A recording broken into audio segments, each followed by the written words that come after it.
Welcome to study channel. मेरा नाम है मोहम्मद कैसर। यूपी शिक्षा सेवा चयन आयोग में कार्रवाई अब काफ़ी तेज़ हो रही है। एक बड़ी इंपॉर्टेंट अपडेट निकल कर आई है कि 8 मई को जो कार्यवाहक अध्यक्ष हैं MP अग्रवाल जी, वो पहली बार बैठक करने जा रहे हैं। बैठक के लिए चयन आयोग में बनने लगी है कामकाज की रूपरेखा। कामकाज तेज़ी से हो नए आयोग में, इसलिए ये बैठक होने जा रही है। साथ ही साथ जो चैलेंजेस हैं नए आयोग के पास, उसको भी निस्तारित किया जाएगा। यूपी शिक्षा सेवा चयन आयोग में एग्ज़ाम कंट्रोलर के पद पर नियुक्ति होनी है, सचिव के पद पर नियुक्ति होनी है, अन्य भी कुछ बहुत ही महत्वपूर्ण पद सृजित किए गए हैं जिन पर नियुक्तियां नहीं हो पाई थी। ये सारी नियुक्तियां होनी है 4 जून के बाद, यानी आचार संहिता समाप्त होने के बाद। लेकिन इसके लिए जो तैयारी है वो अभी से तेज हो गई है। शिक्षा सेवा चयन आयोग गठित होने के बाद शासन की मंशा ये है कि 2022 की TGT PGT की परीक्षा और असिस्टेंट प्रोफेसर की परीक्षा जल्द से जल्द करा लिया जाए। इसको लेकर चर्चा होगी 8 मई की मीटिंग में। साथ ही साथ 2021 TGT जीव विज्ञान भर्ती अटकी है, इसे क्लियर कराना है। और इसके अलावा 2013 की एडेड माध्यमिक विद्यालयों की प्रधानाचार्य की भर्ती, कुछ मंडलों का पैनल अभी भी अटका हुआ है। ये सारी भर्तियां हैं जिसे क्लियर करनी है। पुराने मामलों पर चर्चा के साथ नई कार्य योजना पर विमर्श किया जाएगा। साथ ही साथ एक बहुत इंपॉर्टेंट अपडेट निकल कर आ रही है कि आयोग नई भर्ती के लिए भी प्रक्रिया शुरू कर सकता है। इसके लिए भी चर्चा होगी। अध्याचन के लिए पोर्टल खोलने पर विचार विमर्श किया जा रहा है। तो 8 तारीख की मीटिंग, यानी परसों वाली जो मीटिंग है, ये बहुत ज़्यादा महत्वपूर्ण होगा। आयोग में सदस्यों और अधिकारियों के साथ ये पहली मीटिंग होगी MP अग्रवाल जी की। और इस मीटिंग में आप देख सकते हैं कि पुरानी भर्तियों के साथ नई भर्तियों के लिए अध्याचन लेने पर निर्णय लिया जा सकता है। साथ ही साथ नए आयोग का वेबसाइट व पोर्टल को लेकर भी चर्चा की संभावना है।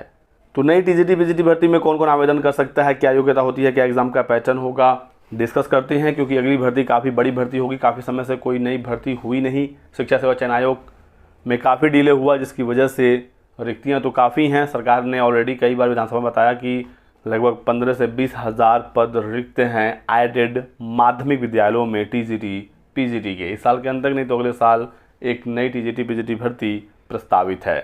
2021 में TGT PGT की भर्ती आई थी, इसमें 15,000 के लगभग पद थे, काफ़ी बड़ी भर्ती थी। फिर 22 में 4,163 पदों पर विज्ञापन आया। हालांकि वो परीक्षा अभी तक नहीं हो पाई क्योंकि माध्यमिक शिक्षा सेवा चयन बोर्ड का अब अस्तित्व नहीं है। ये परीक्षा नए आयोग से होना है। इस साल 2022 की TGT PGT परीक्षा हो जानी है अगस्त सितंबर तक। बिल्कुल आप ये मान कर चलिए, उसके बाद नया विज्ञापन देखने को मिलेगा। सबसे पहले बात करते हैं आयु सीमा की। तो कोई भी दोस्तों अपर एज लिमिट TGT PGT में नहीं होता है। अभी हाल ही में एक नोटिस वायरल हुआ था, एक नियमावली आपने देखी होगी। इसमें बताया जा रहा था कि अपर एज लिमिट 40 साल होगी। वो फर्जी था, तो उसके फेर में आप मत रहिएगा। जो पुराना ऑफिशियल नोटिफिकेशन है उसके आधार पर हम लोग चीज़ों को देखते हैं। बाकी नया विज्ञापन जब आएगा तो हम लोग डिस्कस करेंगे। लेकिन 2022 की TGT PGT की बात करें, 21 की TGT PGT की बात करें, सिर्फ लोअर एज लिमिट 21 वर्ष होता है। अपर एज लिमिट कुछ भी नहीं होता है। तो आप आराम से फॉर्म भर सकते हैं, कोई भी दिक्कत यहाँ पर नहीं होगी। 4600 पे ग्रेड की नौकरी होती है, काफ़ी अच्छी खासी इसमें सैलरी होती है। सिर्फ एक लिखित परीक्षा के माध्यम से TGT में चयन होता है। हालांकि PGT में इंटरव्यू भी होता है। TGT के एग्जाम पैटर्न की बात करें तो 500 अंकों का एक प्रश्न पत्र होगा, 125 सवाल आएंगे, यानी कि एक प्रश्न 4 अंकों का होगा। ठीक है, 125 × 4 तो ये हो जाएगा 500। कोई भी नेगेटिव मार्किंग नहीं होती है। 2 घंटे का एग्जाम होता है। सभी सवाल MCQ यानी बहुविकल्पी पूछे जाते हैं।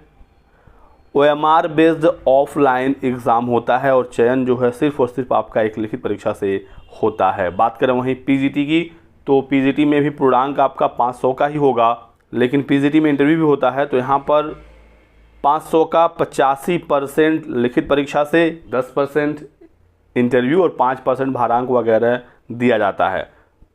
तो PGT का जो पूर्णांक होता है टोटल वो 425 का होता है। हालांकि सवाल यहाँ पर भी 125 ही पूछे जाते हैं, लेकिन यहाँ पर एक सवाल का वेटेज 3.4 मार्क्स होता है।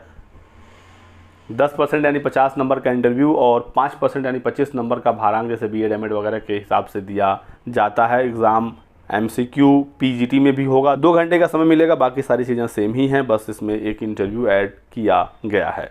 अभी तक TGT PGT में सिर्फ विषय से सवाल पूछे जाते थे, लेकिन इस बार खबर है कि आपके एग्ज़ाम में जीएस भी पूछा जाएगा। ये न्यूज़ लगभग कंफर्म है कि इस बार विषय तो आपका आएगा ही आएगा, लेकिन इस बार जीएस भी देखने को मिलेगा। और टीजीटी में इंटरव्यू पहले भी नहीं था, अभी भी नहीं होगा, लेकिन पीजीटी में interview as it is continue रहेगा। शैक्षणिक योग्यता की बात करें तो यहाँ पर टीजीटी की बात करते हैं, ग्रेजुएशन प्लस बीएड यहाँ पर मांगा जाता है। ठीक है, डीएलएड, बीटीसी, जेबीटी वगैरह एलिजिबल नहीं होता है, ये बात आप बिल्कुल क्लियर समझिएगा। सिर्फ और सिर्फ बीएड ही लगेगा। संबंधित विषय में आपका स्नातक होना चाहिए और फिर आपका बीएड होना चाहिए, तो आप एलिजिबल रहेंगे। अब टीजीटी या पीजीटी की भर्ती विषयवार होती है, देख सकते हैं, हिंदी, गणित, गृह विज्ञान, अलग अलग विषयों की भर्ती होती है। तो आपका जो ग्रेजुएशन है वो उसी विषय से होगा, तो ही आप आवेदन कर पाएंगे। जैसे हिंदी की योग्यता आप समझिएगा, हिंदी से वही छात्र आवेदन कर सकता है जिसका बीए में हिंदी रहा हो और इंटरमीडिएट में संस्कृत वो पढ़ा हो और बीएड किया हो, तो वो एलिजिबल है। ठीक है, इंटर में संस्कृत मांगा जाता है यदि आपने बीए में सिर्फ हिंदी पढ़ा है, लेकिन यदि आपने बीए में हिंदी और संस्कृत दोनों पढ़ लिया है तो फिर इंटर में संस्कृत की अनिवार्यता समाप्त हो जाती है। ठीक है, तो ये बात आप समझिएगा, और फिर बीएड यहाँ पर लगेगा। हालांकि एलटी ग्रेड में इंटर में संस्कृत वो हर कंडीशन में मांगते हैं, यहाँ पर काफ़ी विवाद भी है, और एलटी ग्रेड और टीजीटी हिंदी की योग्यता को समान भी किया जा रहा है ताकि आगे चलकर कोई विवाद ना हो। क्लियर हो गई बात। मैथ्स की बात करें तो आपका बीए या बीएससी गणित से है और फिर बीएड है, तो आप एलिजिबल रहेंगे। यहाँ पर जरूरी नहीं है कि आपने वो विषय 3 साल पढ़ा है तो ही आप आवेदन कर सकते हैं। अपने स्नातक में 2 साल भी आपने पढ़ा है तो कोई दिक्कत नहीं होगी, आप एलिजिबल रहेंगे। साथ ही साथ यहाँ पर कोई परसेंटेज की भी बाध्यता नहीं है कि आपका 50% बीए में या बीएससी में होना ही चाहिए। ठीक है, तो बस आपका ग्रेजुएशन होना चाहिए, बीएड होना चाहिए। बीएड में आपका जो भी सब्जेक्ट हो, कोई भी टेंशन नहीं है। सब्जेक्ट कॉम्बिनेशन आपका सिर्फ स्नातक से ही देखा जाता है। सिर्फ हिंदी ऐसा एक विषय है जहां पर संस्कृत में इंटरमीडिएट मांगा जाता है, लेकिन यदि आपने बीए में हिंदी और संस्कृत दोनों पढ़ा है तो ये भी बाध्यता टीजीटी हिंदी से समाप्त हो जाती है। ठीक है, जैसे गृह विज्ञान है तो यहाँ पर भी आपका स्नातक गृह विज्ञान से और फिर आपका बीएड होना चाहिए। उर्दू में देखिए, बीए में आपने उर्दू पढ़ा हो और फिर आपने बीएड किया है। ऐसे अंग्रेजी में है, बीए आपका अंग्रेजी साहित्य यानी इंग्लिश लिटरेचर से होना चाहिए और फिर आपका बीएड होना चाहिए। संस्कृत की बात करें तो बीए में संस्कृत और फिर बीएड। संस्कृत के लिए ऐसा अनिवार्यता नहीं है कि आपका हिंदी वगैरह बीए में या इंटर में होना चाहिए, कोई भी टेंशन यहाँ पर नहीं होता है। वाणिज्य की बात करें तो बीकॉम और बीएड यहाँ पर मांगा जाता है। कृषि की बात करें तो आपका बीएससी कृषि और बीएड है, तो आप एलिजिबल रहेंगे।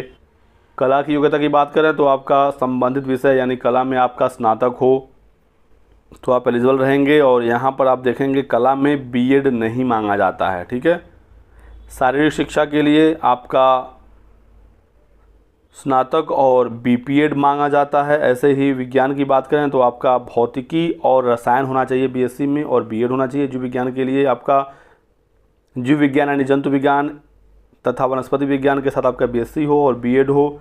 सामाजिक विज्ञान की बात करें तो इतिहास, राजनीति शास्त्र, भूगोल और अर्थशास्त्र, इन चारों में से 2 विषय आपने बीए में पढ़ा है और फिर बीएड किया है, तो आप एलिजिबल रहेंगे।